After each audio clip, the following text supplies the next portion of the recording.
네, 목요일은 책방 여는 날입니다. 홍동우 목사의 기독교 서평, 홍독서 이어가겠습니다.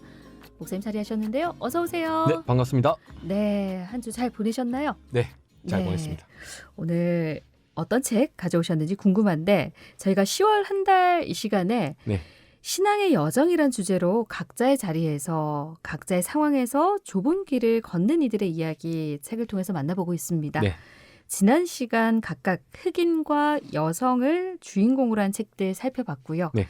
자, 그렇다면 오늘 어떤 사람의 길을 함께 좀 같이 걸어볼까요? 네. 오늘 소개할 책은 믿음을 묻는 딸에게 아빠가라는 제목을 가진 책입니다. 정은문고에서 출간된 책이고요. 정한욱이라는 의사 선생님이 쓰신 책이에요. 네. 먼저 좀 저자 소개를 하자면 서울에 있는 신용산교회에 출석하고 계신 이제 집사님이면서도 전북 고창에서 안과 개원의로 일하고 있습니다. 네. 그러면서도 비전 케어라는 국제 실명 구호 기구가 있는데 거기를 통해서 지구촌 곳곳을 돌아다니면서 이제 사람들의 눈을 고쳐주는 그런 분이십니다. 무엇보다도 어마어마한 독서량을 자랑하시는 SNS에서 유명하신 독서가 중에 한 사람이거든요. 대략 여기까지 제가 이제 소개를 하면 이 사람 지식인이겠구나. 많이 배우고 많이 아는 사람이겠구나 싶을 겁니다. 그리고 좀 사회적 책임을 가지고 여러 방면에서 좀 세상을 섬겨온 사람이겠구나 싶을 겁니다. 근데 그러면서 제가 독특한 거는 뭐냐면 고창에서 안과 개원이 하면서 서울에서 교회를 다닌다는 요 지점이 전 독특했어요. 유목민 같다는 느낌이 들었거든요. 네. 그러니까 고창과 서울을 왔다 갔다 하면서 서로 다른 두 지역에 살아간다는 것. 정주하는 인생이 아니라 노마드 인생 살아간다. 약간 그런 느낌이 들었거든요. 더 흥미로운 건 뭐냐면 이 사람이 신학과 성경에 대해서 굉장히 많은 책을 읽거든요. 근데 그러면서도 출석하는 교회는 굉장히 보수적인 전통적인 네. 교회에 출석을 해요. 이 또한 약간 노마드 인생 같다는 생각도 드는데요. 그래서 저는 이 책을 소개할 때 자유인이 쓴 책이다. 좀 이렇게 소개하고 싶은 마음도 들고 그렇습니다. 네. 이 책을 이전에 소개한 글을 봤었거든요. 네네. 그래서 어떻게 풀어가는지 내용이 궁금했었는데 네. 오늘 또 때마침 목사님께서 이 책을 소개해 주셔서 이 시간 또 풀어가는 그 내용들을 또 살펴볼 수 있어서 좋은 것 같은데 자유인이 걷는 신앙 여정에 대한 이야기 사실 약간은 알쏭달쏭하거든요. 네. 그게 어떤 내용일까 거기에 대한 감이 정확히 오진 않는데 네.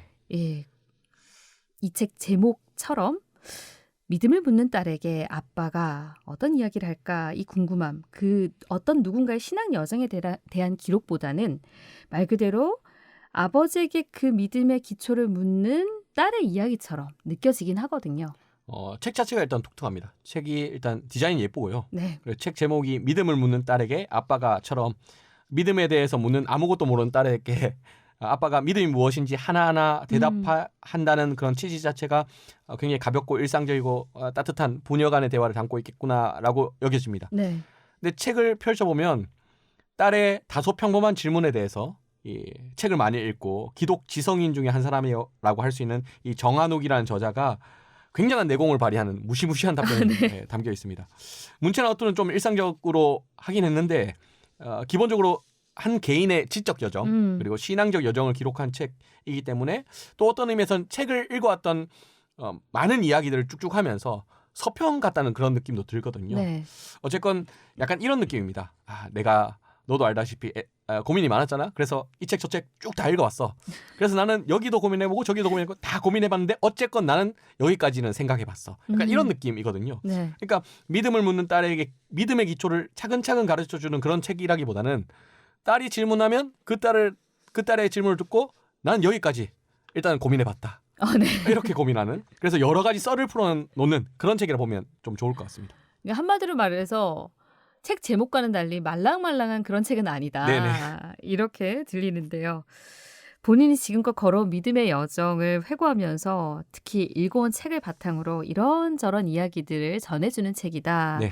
예, 이렇게 소개를 해주셨는데 이 책을 쓴 저자만의 그리고 이 책만의 어떤 특징들이 있을 것 같거든요. 네, 저는 앞서 이제 저자가 자유인이라고 말씀드렸는데요. 네. 여러 가지 의미가 있겠습니다만 기본적으로 저 같은 이제 목회자들은 한계가 있거든요. 목회자들은 어떤 사람이냐면 양의 목자가 양에게 오기 전까지 양에게 지는 개입니다. 지는 존재죠. 그래서 기본적으로 목회자는 A의 가능성, B의 가능성, C의 가능성 등등 다양한 선택지를 따지는 그런 사람이 아니라 특정 선택지 하나를 두고 절로 가. 이렇게 네. 울부짖는 그런 존재거든요. 명확하게 말한다는 거죠. 그러니까 이게 장점이자 단점입니다. 네. 교우들이 가야 할 길을 제시한다는 점에서는 장점이지만 또 명확하고 분명하다는 점에서 장점이지만 또 한편으로는 너무 분명하다는 점에서 폭력성을 담고 있기도 해요. 네. 꼭 이렇게 해야 된다. 이렇게 하면 안 된다. 약간 그런 뉘앙스로 들려지거든요.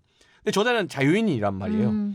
정주하는 인생이란 노마드 인생입니다. 고창과 서울 그리고 전통적인 네. 교회와 굉장히 폭넓은 어떤 책들 사이에서 왔다 갔다 하는 그런 사람입니다. 그래서 목회자에 비해서 훨씬 자유롭게 또 열린 태도 여러 가지 이야기를 풀어갑니다. 그래서 어떤 사람에게는 좀 무책임한 거 아니야? 이렇게 느껴질 수도 있겠지만 목회자 특유의 갑갑한 이야기만 들으면서 좀 기분 나빴던 그런 사람에게는 굉장히 해갈을 전달해주는 그런 측면이 있습니다.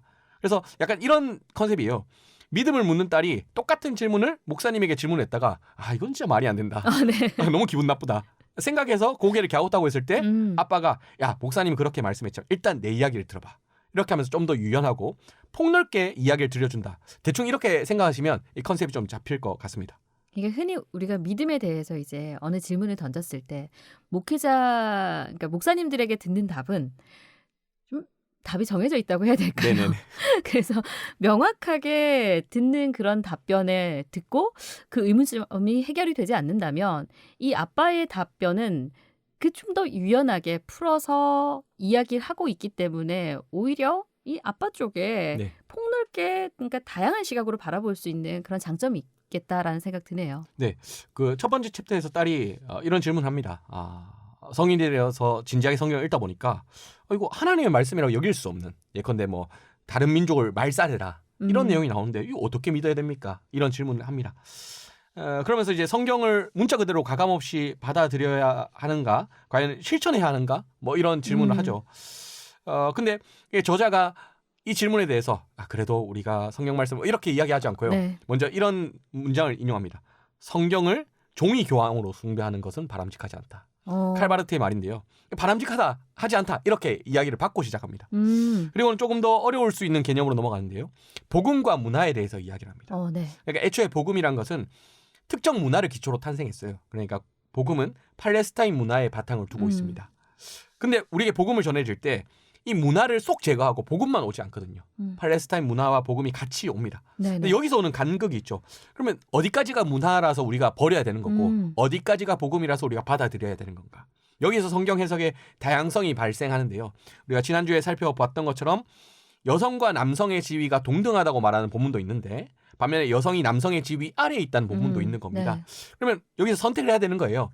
누군가는 여성이 남성 아래에 있어야 된다는 것은 문화기 때문에 이건 그냥 무시해도 된다 라고 말하시는 반면에 어떤 사람은 이것조차도 하나님의 말씀이다 이렇게 생각할 수 있는 겁니다. 복잡한 문제죠. 그래서 저자가 어떻게 말하냐면 그냥 성경 읽고 유일한 진리를 찾기 위해서 너무 애쓰지 말고 우리가 서로 다양하게 해석할 수 있다는 점을 좀 서로 이렇게 이해를 하고 약간 놀이처럼 성경을 해석하면 어떨까? 이런 얘기를 합니다. 그러니까 성경 해석의 다양성을 존중하자 이런 겁니다. 누군가는 이렇게 해석할 수도 있고 누군가는 저렇게 해석할 수도 있는데 누가 더 많냐 싸우지 말고 존중하자는 거예요. 제가 이번 달 내내 책들을 소개하고 있는 기본 취지와도 사실 일치하는데요. 우리 모두의 신앙은 각자 다르거든요. 네. 각자의 삶의 자리에서 각자의 고민 때문에 각자 독특한 신앙이 탄생하는 겁니다. 그래서 이렇게 해야만 해 라고 서로 주장하기보다는 나는 이렇게 근데 너는 이렇게 하는구나. 그러면 나는 그래도 이렇게 할게. 그리고 너는 그렇게 해라. 왜냐면 우리는 다르니까. 그러니까 이런 태도에 대해서 이 저자가 말을 하고 있는 거죠. 네. 앞서 말씀드린 것처럼 어떤 질문을 던졌을 때 그 여느 목사님처럼 이렇게 하면 좋겠어. 이건 아니야 라고 답을 그러니까 가야 할 길을 제시해 주기보다는 이 아빠 말 그대로 자유인이니까요.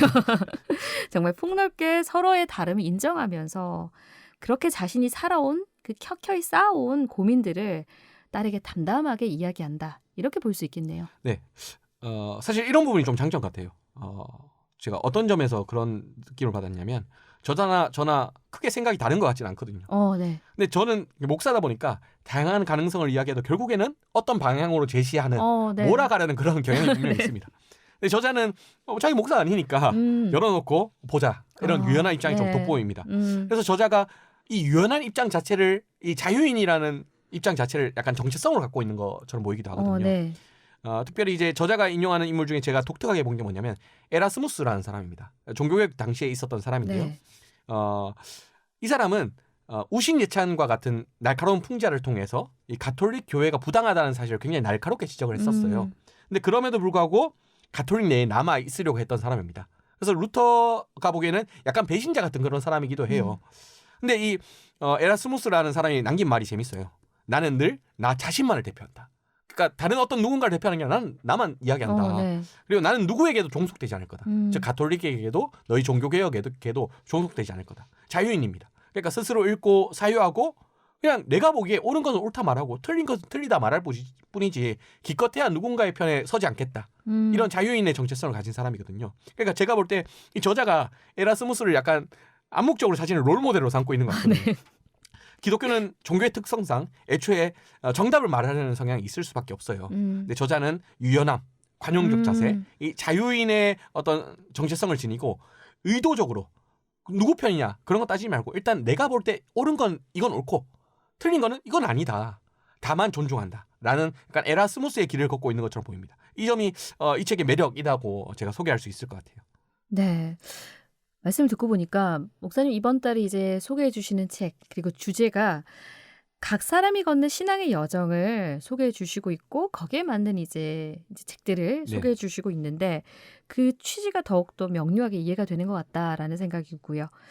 각자 다를 수밖에 없잖아요. 네. 예, 모두가 다를 수 없고 또 각자 다른 색깔의 신앙을 가질 수밖에 없는데 한 개인은 결국 지극히 개인적인 매우 독특한 색깔의 신앙을 가질 수밖에 없다. 네. 이렇게 결론 내려지는 것 같습니다.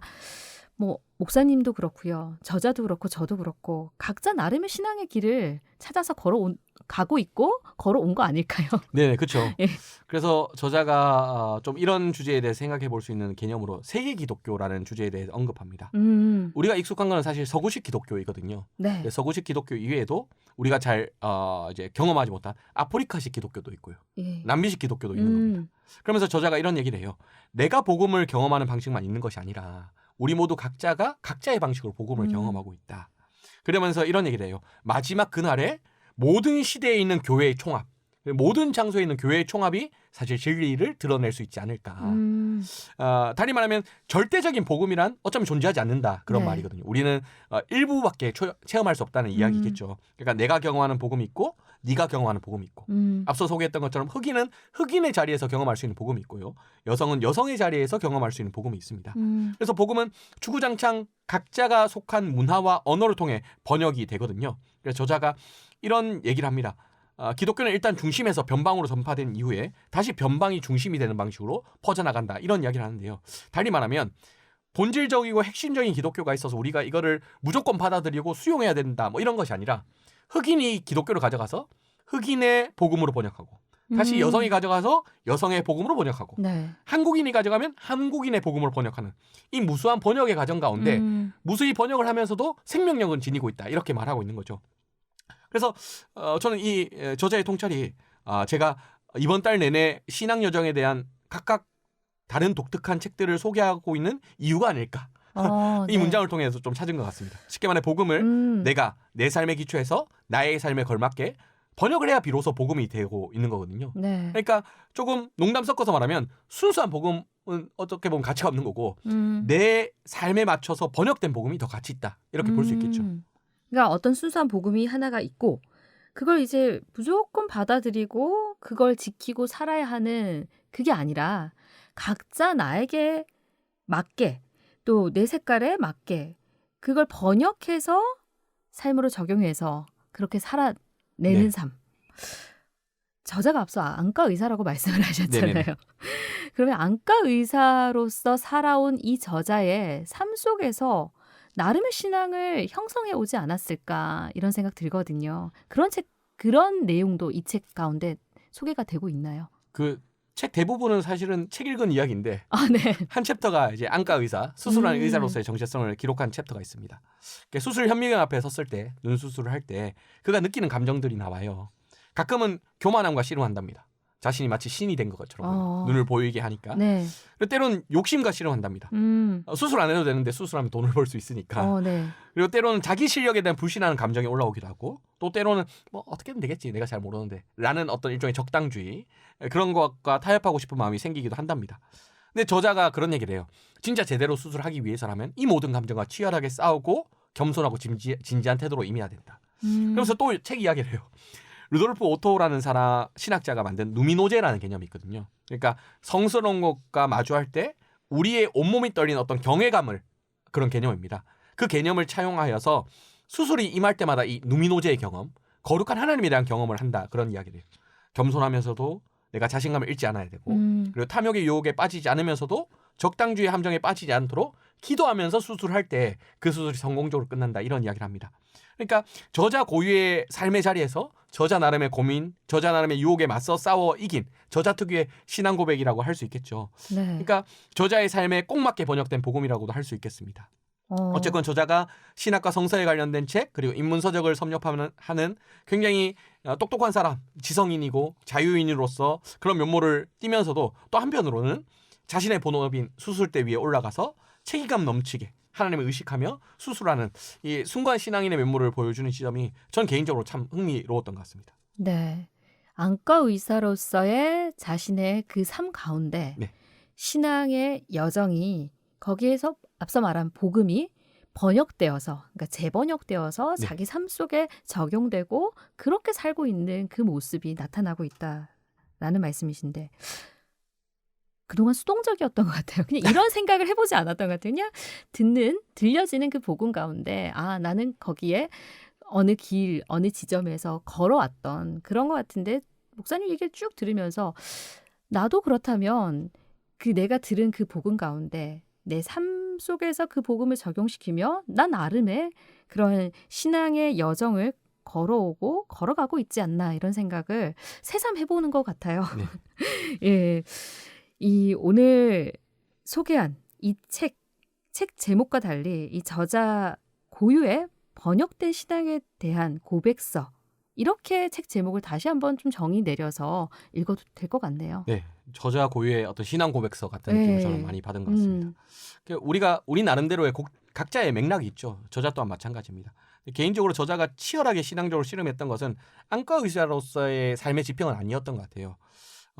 어쩌면 이 저자가 안과 의사로 사는 삶은 생각보다 단순하고 명료했던 것 같아요. 왜냐하면 하나님 의식하고 겸허하게 수술 집도하고 또 비전 케어라는 단체를 통해 많은 사람 돕고, 그러면 그리스도인으로 살아갈 수 있는 거니까 네. 그렇게까지 고민은 없었던 것 같습니다. 다만 이 사람에게 가장 큰 고민은 뭐냐면, 내가 한국 교회 안에서 그리스도인으로 산다는 게 뭘까, 이런 고민을 했던 것 같아요. 그러니까 한국 교회 전반적인 분위기 폭력적이고 다른 이들을 배제하고 자신만의 주장이 정답이고 진리니까 다른 사람들은 어떻게든 배제하거나 폭력을 저질러도 괜찮아 라고 말하는 이 한국 교회 내에서 나는 어떻게 그리스도를 살지? 나는 어떻게 복음을 실천하지? 이런 고민이 저자의 주요한 고민이었던 것 같습니다. 그러니까 저자가, 제가 느끼기에는 예수도 좋고 성경도 좋은데 네. 내 눈앞에 있는 교회가 마음에 들지 않는 겁니다. 교계에 있는 소식이나 그리스도인들의 범죄 소식을 들어올 때마다 나 부끄럽고 내가 과연 어떻게 신앙을 믿어야 될까, 이런 고민을 굉장히 많이 했던 것 같아요. 그래서 저자가 그럼 안 되겠다. 성경을 직접 읽어야 되겠다. 책들을 읽어야 되겠다. 그리고 신앙서적, 신학서적, 인문서적 골고루 읽어가면서 자신만이 신앙을 실천하는 방법들을 발견해 온 겁니다. 그래서 폭력과 배제가 가득한 이 한국교회 문맥 속에서 이 성경과 책을 읽어가면서 나름대로 이 환대의 복음이란 것이 있구나. 성경은 우리에게 환대를 말하는구나. 그리고 타인에게 자신을 내어주는 이 삶이야말로 예수께서 걸어가신 길이구나, 이렇게 발견한 거죠. 그리고 또 한편으로는 자기 사람만 챙기는 일종의 분파주의로 가득한 이 한국 사회와 한국교회 문맥 속에서 또 성경과 책을 읽어가면서 이게 세상을 섬겨야 되는구나, 복음이란 게. 나 자신을 내어주는 게 제자도구나, 이렇게 발견한 것 같습니다. 그래서 저는 이 책을 읽으면서 이 책은 믿음을 묻는 딸에게 대답한 아빠의 책이기도 하지만, 믿음이 어떤 모양과 어떤 형태를 지녀야 하는지 끝없이 물어왔던 네. 저자의 지적인 여정 혹은 영적인 여정이 담겨있는 책이 아닐까, 그런 생각이 들더라고요. 그래서 네. 각자 삶의 자리에서 각자의 모양과 각자의 형태로 믿음의 몸을 떠나는 이들에게 이 책이 좋은 말벗이 되었으면 좋겠다, 그런 바람을 가지고 이 책을 소개해봤습니다. 그러니까요. 저자와 같은 질문을 안고 사는 분들, 살아가시는 분들 많을 네. 거예요. 그래서 오늘 믿음을 묻는 딸에게 아빠가 라는 이 한 권의 책을 통해서 내가 가지고 있던 그 의문들이 좀 해소가 되었으면 좋겠고요. 각자 다른 신앙 여정이 있다 말씀하신 그 내용, 그 다름을 좀 인정하는 모습이 우리 안에 그 유연성으로 좀 나타났으면 좋겠다라는 생각입니다. 이제 10월도 하순으로 접어드는데요. 올해도 얼마 남지 않았는데 이런 시점에 사실 조급해지는 마음이 생기기 마련이거든요. 그럴수록 우리가 제대로 걷고 있는지 또 어디로 향하고 있는지 우리의 여정을 꼼꼼히 짚어보는 성찰이 더 필요한 때가 아닌가 싶습니다.